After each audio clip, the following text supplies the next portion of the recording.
નમસ્કાર દોસ્તો, શાંતિશ્રમ ન્યૂઝમાં આપનું સ્વાગત છે। પાલનપુર તાલુકાના ગઢમાં એક મહત્વપૂર્ણ આરોગ્ય સેવા કાર્યક્રમ યોજાયો। શેઠ જેઠાભાઈ નાનચંદ દાસ ચેરિટેબલ હોસ્પિટલ ગઢ, રોટરી સેવાદળ ગઢ અને મેડીપોલીસ લાઈફ કેર હોસ્પિટલ સંયુક્ત રીતે મફત તબીબી તપાસ કેમ્પનું આયોજન કર્યું।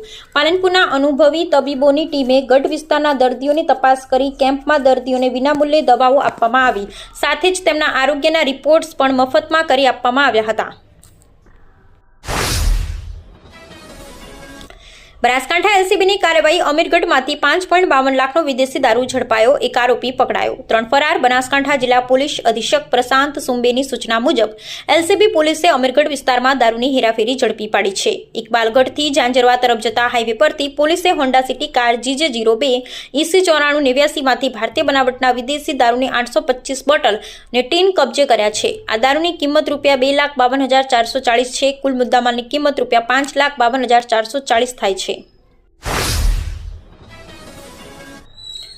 અંબાજી શક્તિપીઠ ખાતે ભાદરવી પૂનમની તૈયારીઓ પૂર્ણ થઈ રહી છે। મંદિર પરિસરમાં રંગબેરંગી લાઇટોથી સજાવટ કરવામાં આવી છે। ગબ્બર પર્વત, અંબાજી મંદિર અને ત્રણેય દ્વાર પર લાઇટિંગ અને ઝૂલ લગાવવામાં આવ્યા છે। ઝરમર વરસાદ વચ્ચે પણ ભક્તો દર્શન માટે આવી રહ્યા છે। કેટલાક ભક્તો દંડવત પ્રણામ કરતા મંદિર સુધી પહોંચી રહ્યા છે। વાતાવરણમાં બોલ મારી અંબે, જય જય અંબેના જયઘોષ ગુંજી રહ્યા છે। 1 સપ્ટેમ્બરથી ભાદરવી મહાકુંભનો પ્રારંભ થશે। આગામી 7 દિવસમાં લાખો ભક્તો માતાજીના દર્શન માટે આવશે। મંદિર પરિસર અને આસપાસના માર્ગો પર વિશેષ રોશની સજાવટ કરવામાં આવી છે। બિહારમાં રાહુલ ગાંધી અને તેજસ્વી યાદવના કાર્યક્રમમાં વડાપ્રધાન નરેન્દ્ર મોદીના સ્વર્ગીય માતા વિરુદ્ધ કરવામાં આવેલી અભદ્ર ટિપ્પણીના વિરોધમાં પાલનપુરમાં ભાજપ કાર્યકરોએ વિરોધ પ્રદર્શન કર્યું હતું।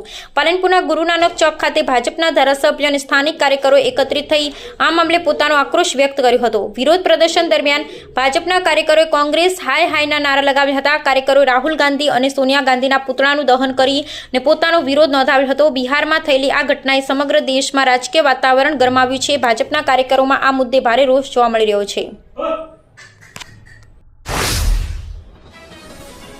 Simco sunlight pants queen સાફ્ટર મશીનથી colour બનાવનાર નવીન ઘરને સુશોભિત કરવા એકવાર અવશ્ય મુલાકાત લો। Simco sunlight pants.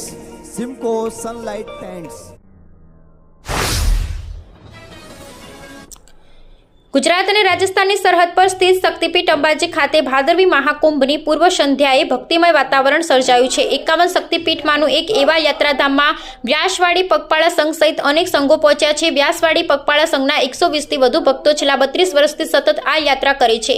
સંઘના ભક્તોએ મંદિરમાં ધજા અર્પણ કરી માતાજીના ગરબા કર્યા। આ સંઘમાં મહિલાઓ, પુરુષો અને બાળકો સામેલ છે। અરવલ્લી ગિરિમાળાઓમાં બોલ મારી અંબે, જય જય અંબેનો નાદ ગુંજી રહ્યો છે। આસો નવરાત્રીમાં અંબાને પોતાના ઘરે પધરાવવા લાખો ભક્તો ભાદરવી મહાકુંભમાં આવે છે। મંદિરનો ચાચર ચોક ભક્તોથી ઉભરાઈ રહ્યો છે। ધાનેરાના સોતવાડ ગામે પંચાયત દ્વારા પાવર બ્લોક અને પ્રોટેક્શન દિવાલ મુદ્દે સભ્ય દ્વારા તાલુકા પંચાયતમાં ગેરરીતિ મુદ્દે લેખિત રજૂઆત કરાઈ। સરપંચે ગેરરીતિનો કર્યો ઇનકાર। સમગ્ર મામલે ગામમાં ચર્ચા ચોરે અને ચોટે।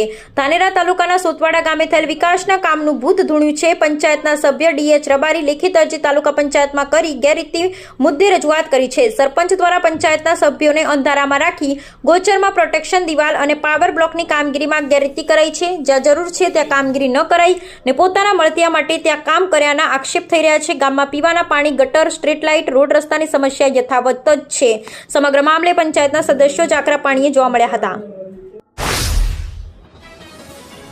સરકાર દ્વારા ટેકાના ભાવે મગફળી ખરીદી અંતર્ગત બાયોમેટ્રિક તથા ફેસ વેરિફિકેશન દ્વારા રજીસ્ટ્રેશન અંગે સુધારા કરવા ઉપલેટા ભારતીય કિસાન સંઘ દ્વારા મામલતદારને આવેદન। આઝાદીના વર્ષો પછી પણ આ દેશનો ખેડૂત પીડિત છે। ખેતી એ એવો ધંધો છે જેના ભાવ બીજા દ્વારા નક્કી થાય છે। આવી અનેક મુશ્કેલીનો સામનો કરીને પણ તે ખેતી છોડી શકે તેમ નથી, એ તેની મજબૂરી છે। આવા સંજોગોમાં ગુજરાત સરકાર ટેકાના ભાવે મગફળી ખરીદીમાં બાયોમેટ્રિક તથા ફેસ વેરિફિકેશનથી જ રજીસ્ટ્રેશન કરાવે એવી નવી નીતિ અપનાવે તો ખેડૂતોને દાજ્યા પર ડામ દેવા સમાન છે। થરાદ બસ સ્ટેશન સામે સર્વોદય સોસાયટી પાસે એક અસામાન્ય ઘટના બની. બે આખલા વચ્ચે થયેલી લડાઈમાં એક આખલો ગટરમાં પડી ગયો. સ્થાનિક લોકો અને રાહદારીઓ આખલાને બચાવવાનો પ્રયત્ન કર્યો પરંતુ સફળ ન થયા. ફાયર ઓફિસર વિરમજી રાઠોડે જણાવ્યું કે સાંજે તેમને કોલ મળતા થરાદ ફાયર બ્રિગેડની ટીમ તુરંત ઘટના સ્થળે પહોંચી ગઈ. રાહદારીઓની મદદથી રેસ્ક્યુ ઓપરેશન શરૂ કરવામાં આવ્યું.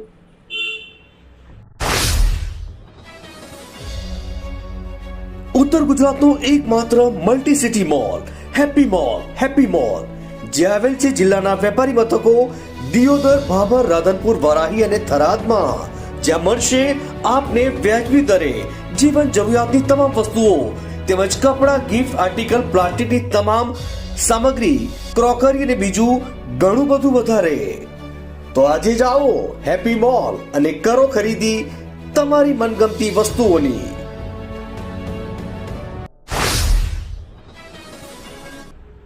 ડીસા દક્ષિણ પોલીસ સ્ટેશન દ્વારા આગામી તહેવારોને ધ્યાનમાં રાખી શાંતિ સમિતિની બેઠક યોજવામાં આવી. બેઠકમાં ગણેશ વિસર્જન, જલજીલણી એકાદશી, રામાપીરના વરઘોડા અને ઈદે મિલાદ પર્વ દરમિયાન શહેરમાં કાયદો અને વ્યવસ્થા જળવાઈ રહે તે અંગે ચર્ચા થઈ. પોલીસ અધિકારીઓ અને સ્થાનિક અગ્રણીઓની હાજરીમાં યોજાયેલી આ બેઠકમાં તહેવારો દરમિયાન ભાઈચારો અને સદભાવ જાળવવા સૌએ સહિયારા પ્રયાસો કરવાની પ્રતિબદ્ધતા વ્યક્ત કરી. પોલીસે તહેવારોની ઉજવણી માટેની માર્ગદર્શિકા અને નિયમોની જાણકારી આપી.